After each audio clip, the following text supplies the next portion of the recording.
živý jako performance nebo živé vystupování raperů, protože mi přijde, že si zaplatíš jako lístek a oni potom vlastně jako rapujou třeba na half playback.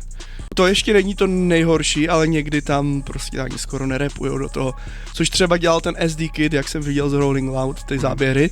A kdyby tam nebyla tak show, tak bych asi byl z toho koncertu hodně zklamaný, kdybych. No, protože pro mě jako nejlepší zážitek z koncertu je, když ten rapper to jede prostě bez žádného playbacku, jede to naživo, jsou tam prostě i chyby, jo, je to úplně v pohodě, za to si prostě platím a to se mi líbí, to je vlastně to umění toho člověka to prostě dát i živě, ten svůj track,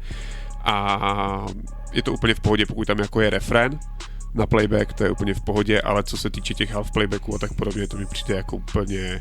úplně mimo a nešel bych prostě na interpreta, který